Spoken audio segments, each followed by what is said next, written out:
Hi there, Nick Hill from the International School of Linguists. I am often surprised that many of our customers and people who are coming to either gain more qualifications or partake in CPD or things like that, they say two things. Number one, I'm only registered with one or two agencies. And the second thing is, I would like more work. And when we actually question further what specifically our customers do, they tend to be using their language skills and get qualifications to undertake interpreting. And that seems to be for various different reasons. The main one is that it's an enjoyable job, it's helping people. Many people have been involved in interpreting for quite some time from a young age. And are now either working for agencies where the end users stroke service requesters are now specifying to the agencies, people who you supply, must have a qualification, and therefore they come and take a qualification with us. So when people say I want more work and I'm only registered with one or two agencies, the reason I say that I'm often surprised is that traditionally, in the agency market space, if you want to maximize your income and the work opportunities, you would register yourself with multiple different agencies. That naturally opens up multiple different types of opportunity. I'm very aware that language service providers have traditional means and more technological applications to display the assignment types that they have available for freelancers that are registered with them, and that ranges from the traditional, phoning up a database asking if you can actually undertake an assignment, through to applications that will reach out automatically to a pool of linguists where you would then accept an offer of work. The pandemic has caused a shift in the market, and it's referred to as a channel shift. And when I say channel shift, the delivery of interpreting services traditionally would be face-to-face, and it's a face-to-face channel in which the service is delivered. And due to the pandemic, there has been a rise in the desire to adopt video remote interpreting. And this is absolutely fantastic for the following reason. We already know that telephone interpreting can be done from the comfort of your own home. And technically, you've got a national reach from the comfort of your own home. The unfortunate thing is that telephone interpreting isn't predictable. And when I say predictable, I'm referring to the amount of forecasted income that you can generate from it. So you don't know whether you're going to be on a call for a minute, 3 minutes, 5 minutes, an hour, 2 hours, or anything like that. You could be sat around waiting for a call to connect through to you, and the rate of pay per minute or per hour for telephone interpreting is not as attractive as it could be, in some circumstances. But you don't have to travel. You can do it whenever you want to. You can log into the application at 2 o'clock in the morning, 6 o'clock in the morning, 10 o'clock in the morning, 3 o'clock in the afternoon. You choose and you decide. And this is the trade-off between the rate of pay and the flexibility associated with it.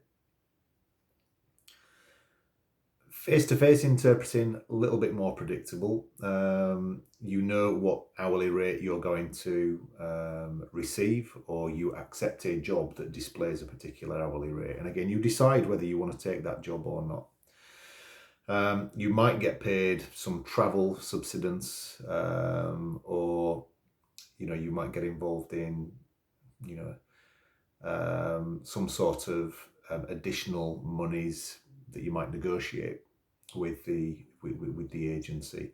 But typically, let's just say it's an hourly rate, and you know what you're getting, and you know how long you're going to be there for, or you certainly know that for a minimum amount of time that you'll be involved in that setting, you're going to get paid a certain rate. With video remote interpreting, it's almost like a halfway house between the two. You're going to be able to provide a face-to-face service from the comfort of your own home anywhere in the UK. This is a major breakthrough because the rates associated with video remote interpreting are vastly similar to that of face-to-face interpreting. And this is why it's worthwhile attaining, level 3 and level 6 qualifications to be able to have the qualifications that are required to deliver on the contracts, but work from the comfort of your own home, supplying your services, nationally. And this opens up, therefore, a requirement to think about registering with more agencies. Now, typically, you would register with an agency who is servicing contracts in a certain geographical radius to where you live. But if you really want to maximize your income from interpreting, a suggestion would be to register with additional agencies outside of your geographical preferred radius. Because at some point in time, and I can't promise obviously the volumes, they will require somebody with your language capabilities. So my advice would be to explore that in the very minimum. So moving away from interpreting, people who have language skills are now, people have been translating for many years, but we're noticing a trend with our customer group where, due to the pandemic, they're wanting to widen their capabilities and abilities to be able to acquire more work, and therefore moving into taking translation qualifications. So the diploma in translation is a qualification that traditionally was offered by the Chartered Institute of Linguists. It's one of their, traditional mainstay, obvious qualifications that they're renowned for.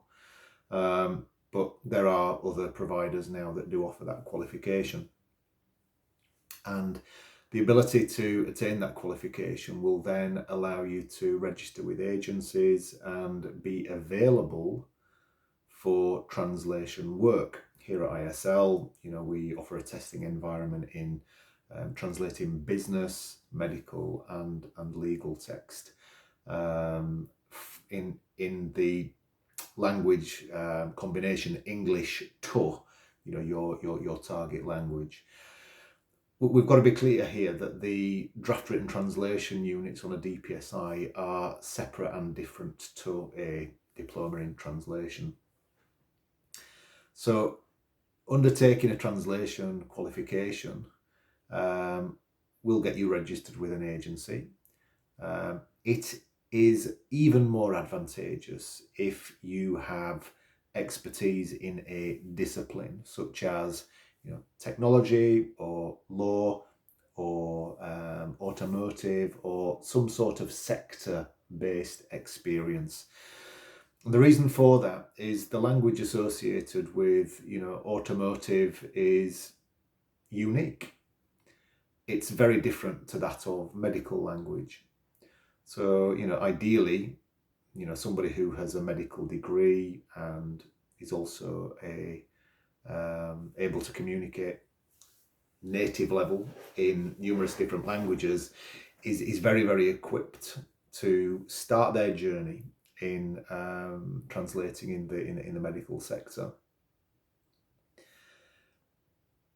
Certain types of text have different nuances, functions.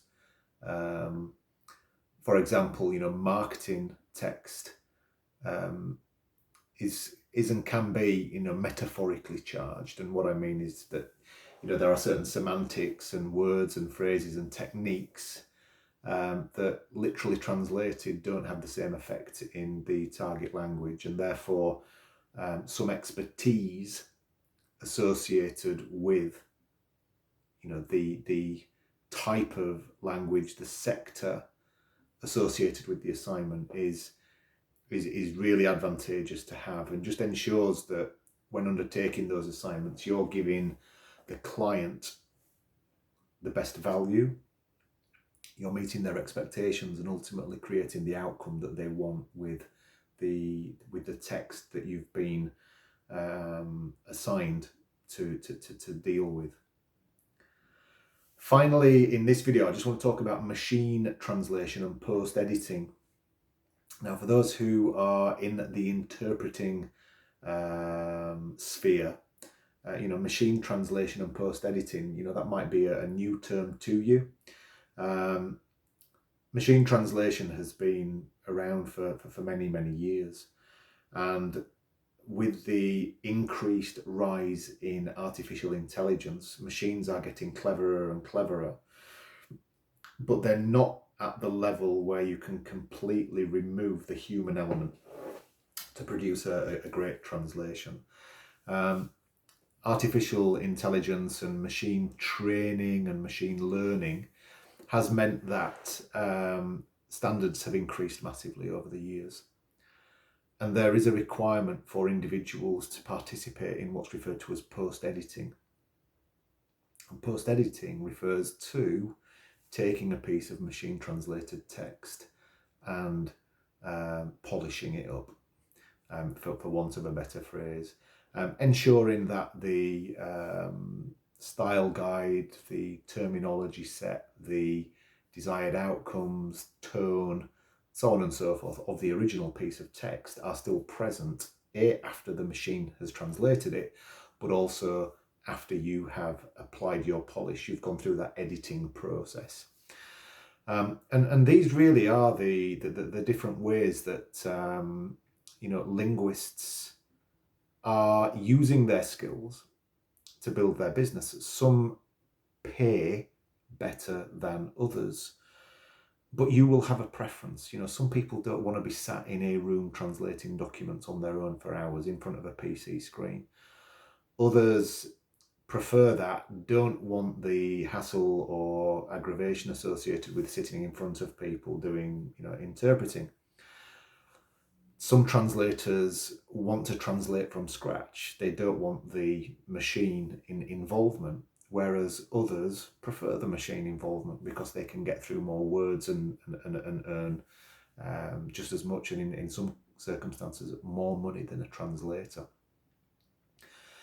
But whatever you feel the next move is with your language skills, whether that's moving into post-editing, whether that's moving into translating, or maybe you're already on that side of the fence and looking at, interpreting to top up your income. Now's the time really to think about, should you be registered with multiple agencies? Should you, if possible, register with multiple agencies to maximize the amount of opportunities that can be put in front of you? And only you will be able to decide whether that's right for you. But I just want to go back to the video remote interpreting example, where for a very reasonable rate in comparison to face-to-face interpreting, you've got the opportunity to offer your skills nationally, from the comfort of your own home, at a reasonable rate that you weren't able to do before. And even on that one point, I would very much suggest that you explore the registration with other agencies outside your preferred geographical radius to ensure that you are presented with a good level of opportunities and generate the income that you want to from this really, really valuable skill set. Hope that's been useful. If you've got other ways in which you might suggest that your fellow linguists can maximise their income, do put them in the comment box below. We've not talked about becoming an assessor, a language specialist, a quality assurer, various things like that. There might be other things that you're aware of that I'm not, so feel free to put them in the comments. Thank you very much.